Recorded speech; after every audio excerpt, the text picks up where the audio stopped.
Bien, Bien. esta es la segunda parte, digamos, yo le hice una Power con alguna cosa parecida. La idea de hoy es presentar un textito de Mixwell que es bastante o relativamente sencillo. Lo hemos cambiado porque hasta el año pasado era otro texto. Mixwell es una persona que tiene una profusa, una profusa bibliografía, es uno de los consultores más importantes que existe. También vive, diría Guillermina, siguiendo la línea de la gente viva que presentamos hoy. Y estos son algunos de los libros eh, que escribió, de los más reconocidos y de los más, bueno, por la traducción también y porque están en castellano, de los que más suelen citar. Y si uno googlea, va a encontrar, incluso algunos son viejos y se pueden bajar los PDFs, y es muy interesante si alguno se va a dedicar a recursos humanos o a la consultoría. Lo digo, digamos, tiene otros nombres, pero digo básicamente para asesorar organizaciones, tanto públicas como privadas. Nosotros no hemos insistido en esa diferencia y si ustedes ven acá algunos de los títulos, se van a dar cuenta bueno, que la idea de Mixer fue un poco esta amplitud, digamos, ¿no? De trabajar tanto en lo público como en lo privado, por lo menos en algunos momentos. Eh, yo acá le hice esta Power de introducción que la hice yo, digamos, un poco para aclarar unas cositas, digamos, que la idea de poder está siempre articulada, digamos, hablamos del poder dentro del campo de la organización, que la idea de poder está siempre articulada con la idea de jerarquía y con la idea de autoridad, y que en esto Mixwell no es muy original. A ver, con esta idea general de articular autoridad y jerarquía con poder no es muy original. En esto uno va a seguir lineamiento, tanto los de Stein como Peter Jack, como Herbert Simonson, que son probablemente junto con Mixwell las cuatro personas, los cuatro consultores más conocidos en la actualidad. Me estoy olvidando de algunos y hay mucha gente, pero son estos que se suele... Cuando la Bolsa de Comercio, por ejemplo, hace un encuentro, habla del gurú de... Yo creo que después de esta crisis no sé si va a seguir igual.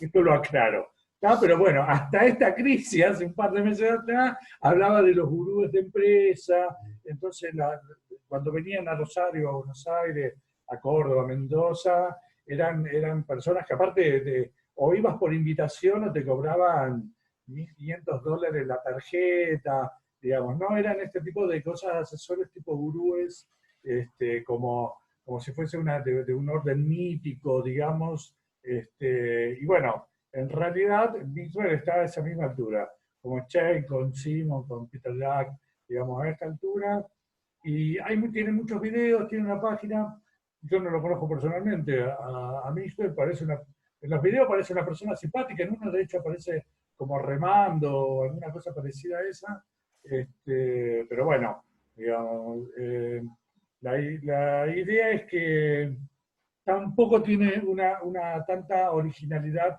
en esto de articular el poder con la autoridad y con la jerarquía. Y yo le puse ahí también una especie de, no es una definición, porque, bueno, pero es como una introducción, que poder es la capacidad de influir sobre el comportamiento de los agentes de la organización, y ahora voy a explicar un poco todo esto. Yo no sé, nada, si hay gente queriendo entrar, pero bueno, voy a seguir porque si no, no termino más. Yo sé que hablo rápido y pido disculpas de nuevo. Bueno, bueno, ahí tienen algunas características que el poder es conseguido como liderazgo, digamos, que no es lo mismo poder que autoridad, ¿sí? Que el poder debe ser ganado y obtenido en base a características de personalidad, de actividad y dentro de una situación o dentro de un campo concreto. Para mí esto tiene mucho que ver con, si alguno lee a Kurt Lewin, ¿sí? Y que también difiere de acuerdo al lugar donde está la extensión, digamos, al tiempo y al espacio. Digamos, no es lo mismo, no sé, ser el dueño y dirigir un kiosco de 2 empleados que tener una empresa con 1.500, digo. ¿Se entiende? Lo que uno concibe como poder son cosas absolutamente diferentes. Estas son ideas generales para que ustedes tengan como una power, digamos, como caracterizándolo. Lo que nosotros vamos a trabajar, lo que nosotros estamos trabajando hasta hace un par de años, tiene que ver con este libro. Se llama El poder en las organizaciones. Básicamente es un libro del año 92. Es un libro que es, a mi, bueno, no sé, a mi juicio, es un libro que, según el propio Mixwell, cuando van a leer, tiene varios prólogos, van a encontrar que él dice que lo escribió en diferentes momentos de su vida, que lo dejaba, un poco lo que dijo Guillermina, que digamos el poder no tiene una sola definición y no se lo puede terminar de caracterizar o terminar de alguna forma atribuir o darle atributos para que digan esto es esta cosa o el poder es esto y esto. Cada autor le vuelve a dar una vuelta y Mixwell confiesa que incluso al final del libro no lo convenció en total. Estamos hablando de un libro de 700 páginas, no es fácil, ni corto, y que igual así que da la sensación de que no terminó de convencer el producto del libro. Un poco da la sensación que los editores lo apretaron para que lo publique. Sí, es muy honesto, y dice que en ese momento, que ya estaba en un postdoc, Mixwell es un canadiense que estudió en Estados Unidos y que se doctoró en el MIT, en el MIT, como se dicen acá, digamos que es en Harvard, que es probablemente la universidad más prestigiosa del mundo, repito, antes del coronavirus. Después del coronavirus, probablemente no, y todo lo que tenemos como conocimiento empiece a ser cuestionado. Pero bueno, estamos hablando de hace algunos años. Bueno, y este texto es básicamente, lo que vamos a hablar tiene que ver básicamente con este texto. Yo acá le puse un par de textos más donde pedazos del texto que vamos a hablar están publicados para que ustedes también, si lo encuentran o quieren leer o lo bajan en PDF y lo tienen ganas de leerlo, lo pueden rastrear por ahí. ¿Sí? Bueno, la foto de Mixwell ya la tienen, ahí le puse una frase que para mí sintetiza un poco algo de lo que, de lo que dije recién, de lo que él no estaba conforme, digamos, es muy difícil transmitir lo que es el alma, así que, bueno, un poco es esto, ¿no? Digamos, ya está. Sí, es claro que el juego para Mixwell es un juego, el poder es un juego, que lo juegan jugadores, y lo que va a tratar de aclarar a lo largo del texto. El texto es una conferencia que él dio, que es el extracto del libro y que está publicado en varios lugares, que ustedes tienen y que yo ya subí y que Milagro les va a enviar ahora, digamos, y que tiene que ver con esto de que esos jugadores, por decirlo de alguna manera, son personas que influyen en esto que se llama la organización. A ellos él los llama influyentes, ¿sí? Y que influyen en el lugar donde se controlan las tomas de decisiones y las acciones de la organización. De alguna manera todos, según él, aunque él dice que él no está convencido, pero lo escribe, dice todos quieren el poder o quieren algo del poder en las organizaciones. Él después, entre paréntesis, señala, yo no estoy de acuerdo con esto, pero no obstante lo escribe. Entonces, bueno, es como que te pone ahí en una paradoja, al menos lingüística. Cada uno lo puede interpretar. Y bueno, él toma, digamos, del texto que tienen acá a la izquierda, ¿sí? La posibilidad es que tiene los integrantes de una organización de ser influyentes, de ser participantes, y tienen tres tipos de opciones básicas. Quedarse y contribuir a la organización, o sea, ser leal y callarte y seguir trabajando y en todo caso negociar o esperar tu oportunidad para negociar. Una segunda opción es marcharte, que es abandonar, irte, cambiar o guardarte al cuartel de invierno, callarte la boca y esperar que la organización cambie o el sistema de poder o las personas que ejercen el poder cambien y vos tengas otra oportunidad. Y la tercera, que es la que él va de alguna forma a resaltar y de alguna forma quiere poner en discusión a todo lo largo del libro y que nosotros muy poquito, muy pobremente o muy sintéticamente vamos a hacer acá, es la de quedarse e intentar cambiar el sistema, ¿no? De quedarte y pelearla. Pelearla, nosotros en nuestra época decíamos pelearla desde adentro.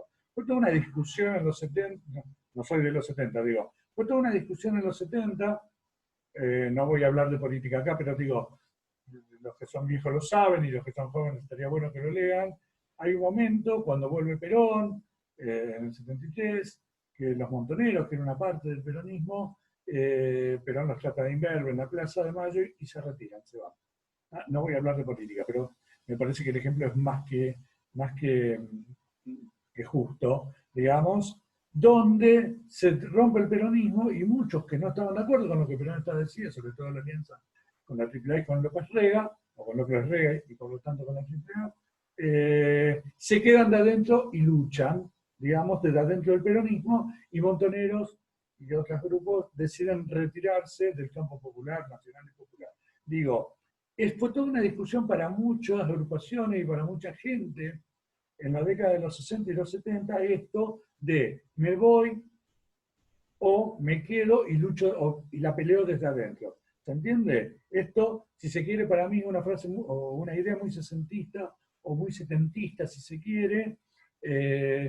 Si se acuerdan, Blecher, que nosotros vamos a trabajar bueno, la semana que viene, o la próxima clase, y que después ustedes vieron algo, en su momento tuvo todo un problema con el APA, con la Asociación de Psicología Argentina, y muchos se van, rompen en el 71, con el movimiento Cuestionamos, con el movimiento Plataforma, pero él no rompe. Entonces cuando uno compra los libros, son dos libros del Cuestionamos 1 y Cuestionamos 2, del movimiento Plataforma, donde hay Mary Langer y un montón de psicólogos, psicoanalistas, psiquiatras, psicoanalistas muy conocidos. Blecher se queda y la frase de Blecher fue: yo no voy a pelear desde el lugar de adentro, en contra de los criterios ortodoxos que estaba teniendo la APA en ese momento.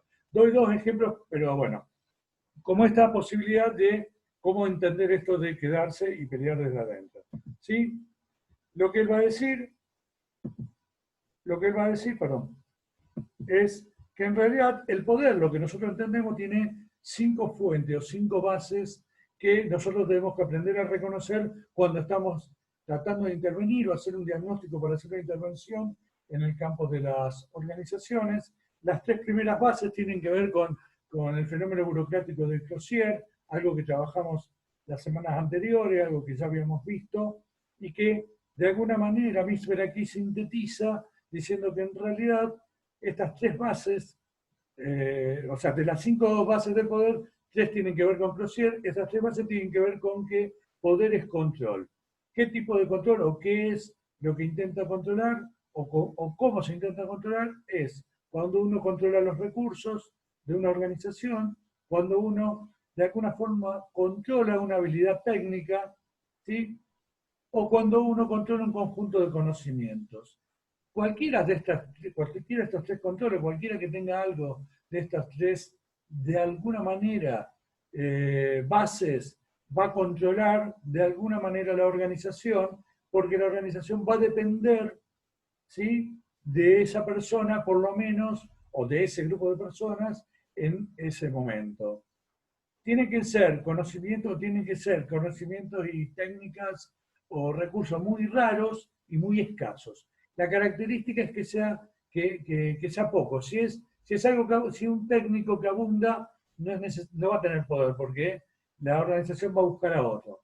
Pero son controles de los cuales alguien va a poder apelar y va a decir, por ejemplo, yo soluciono el problema, pero quiero cobrar más, ¿no? O yo quiero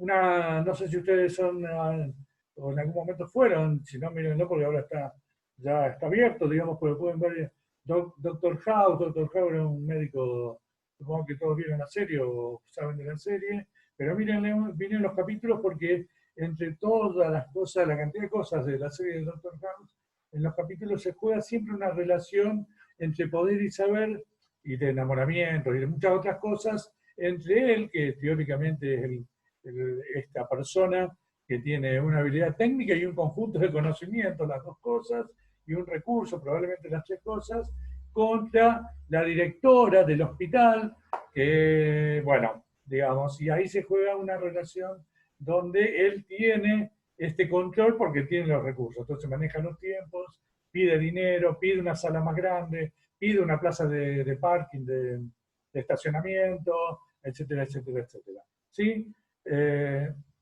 Y los otros 2 tienen que ver.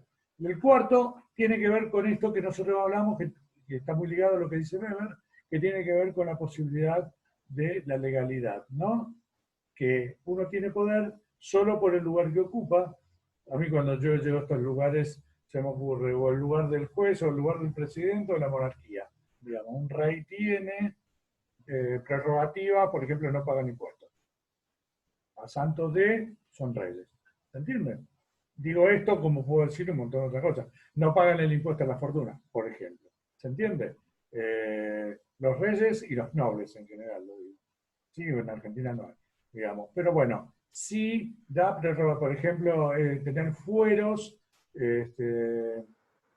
si uno es un legislador, si es diputado o senador, no puede ser juzgado.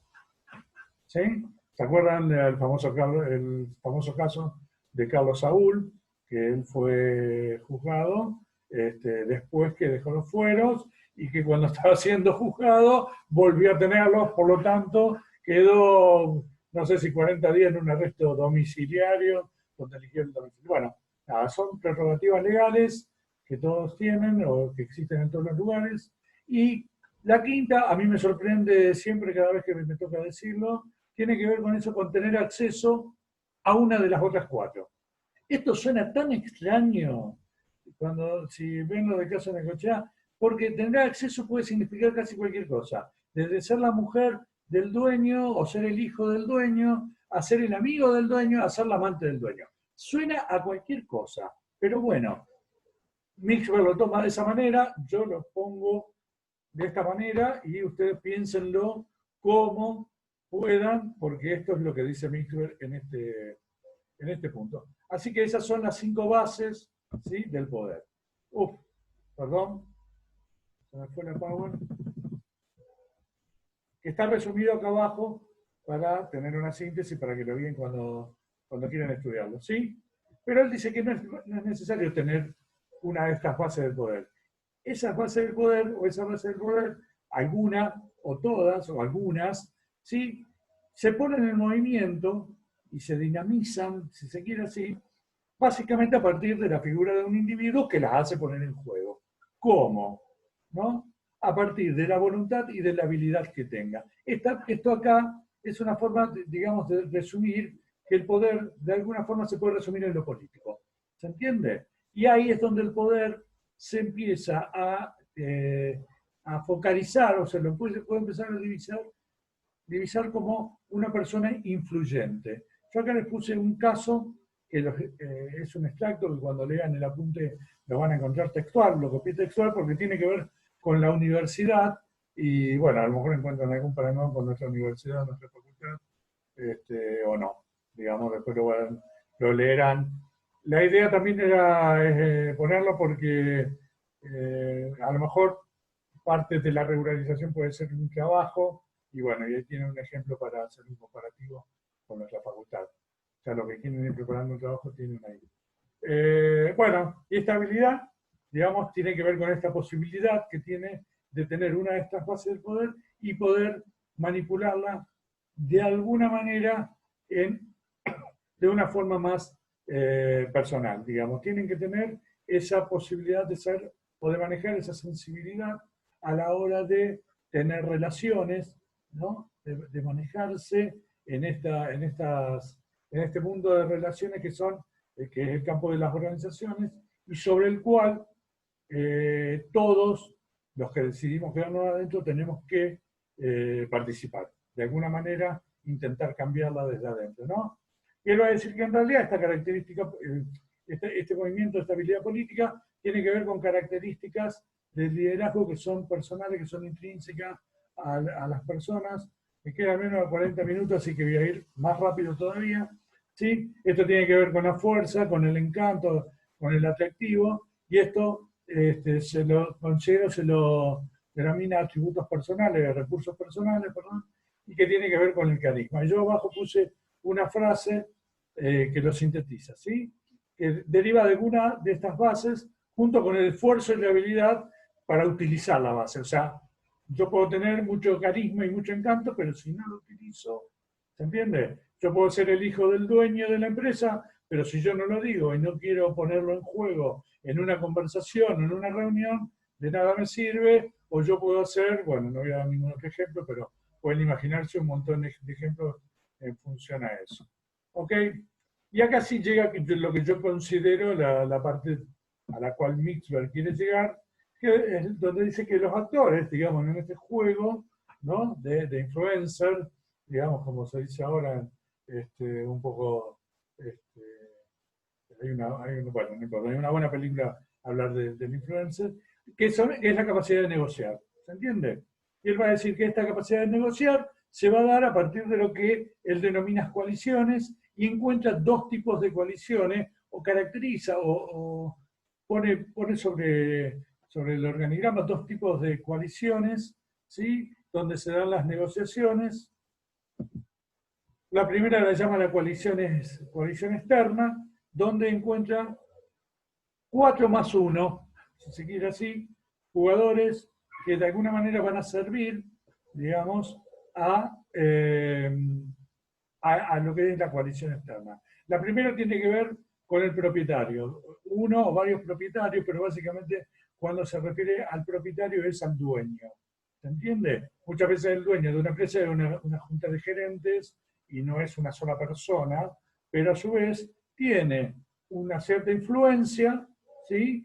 Pero a su vez puede tener o puede sumar poder, porque muchas veces el poder es una suma de la influencia propia más la de otros jugadores, va a decir él, que se están dando.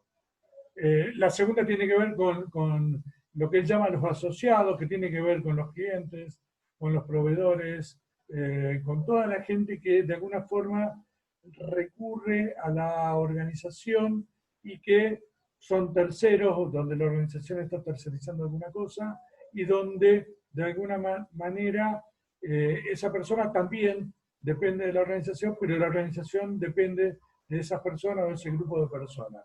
Digo, uno abre un bar y si no van clientes, no salen los cafés. ¿Se entiende? O uno fabrica envasa yerba mate y si no tiene la posibilidad de vender, ¿se entiende? Entonces, digamos, esto depende, las coaliciones son formas de dependencia que influyen, ¿sí? En la organización. La tercera son los sindicatos, las asociaciones profesionales, de acuerdo a quién enfoquemos, digamos, o a qué tipo de trabajador. Los ingleses estos, pero los ingleses hay dos tipos de, bueno, hay más, pero básicamente los trabajadores se dividen en blue collar, white collar. Trabajadores de collar es cuello, en realidad es más de una cosa, es collar pero es cuello en inglés. Blue collar son, digamos, los trabajadores manuales, ¿se entiende? O los obreros, se refiere a ese tipo de trabajador que hacen un trabajo manual, si se quiere.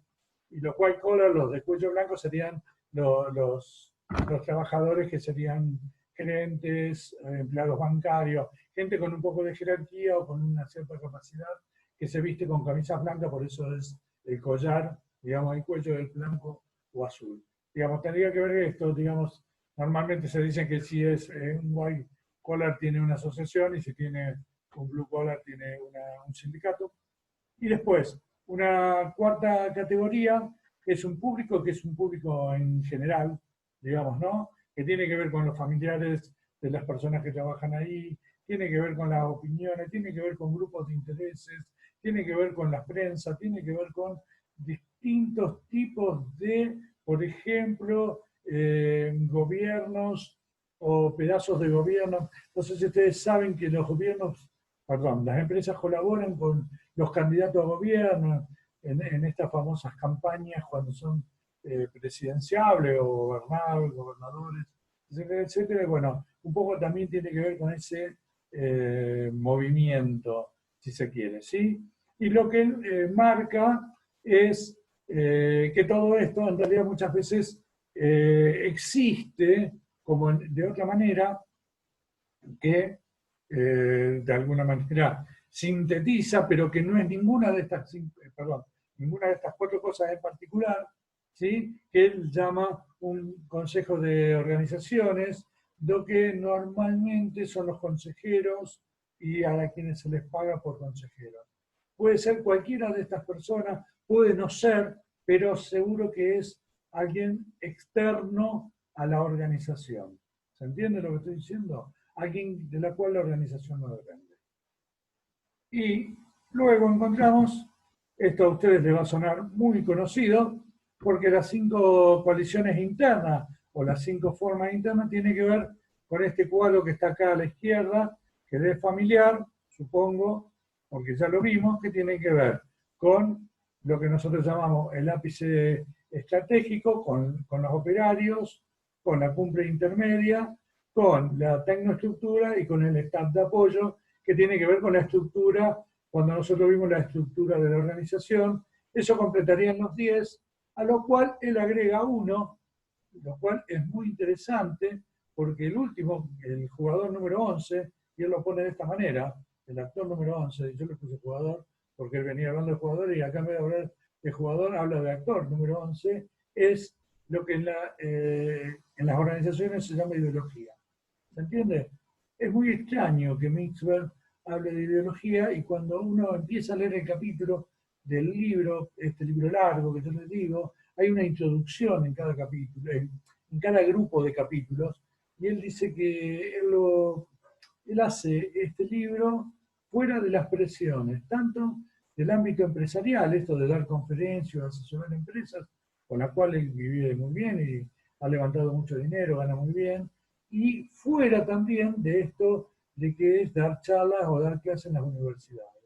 Entonces, que en esa libertad él puede de alguna manera pensar en este jugador número 11, que se llama la ideología de la organización, a la cual un poco Guillermina también refirió, y que también se puede referir, o algunos autores no quieren hablar de ideología.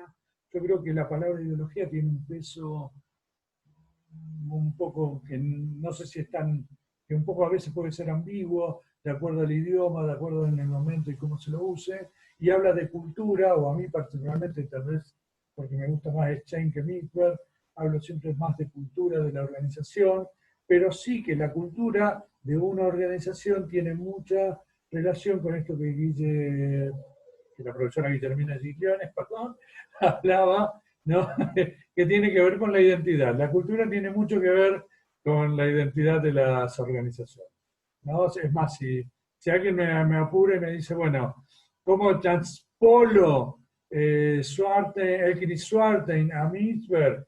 Yo arranco desde el concepto de identidad. Creo que esto un poco lo habíamos trabajado cuando estábamos en la última clase de esto que sería la primera unidad. Arranco de esta relación entre identidad y cultura, o identidad y cultura e ideología. Yo creo que están refiriendo más o menos todas las mismas cosas, más o menos todos ajustando o tratando de ajustar las mismas cosas.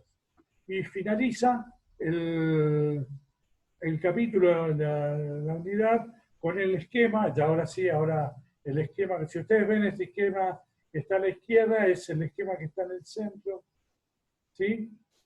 Y acá está completo con los 11 jugadores. A la derecha de la pantalla tienen en el centro el gráfico que está a la izquierda con los 5 jugadores básicos, más la ideología, que no sé si se distingue porque está muy chiquito acá arriba, ¿sí? Más los jugadores, los 5 jugadores que corresponderían a las cohesiones externas, ¿sí? Un poco eso es lo que yo tengo para hoy. Un poco quería con esto, no sé si cerrar, porque vamos... Hola, ahí está. ¿Me escuchan? Sí. Un poco para seguir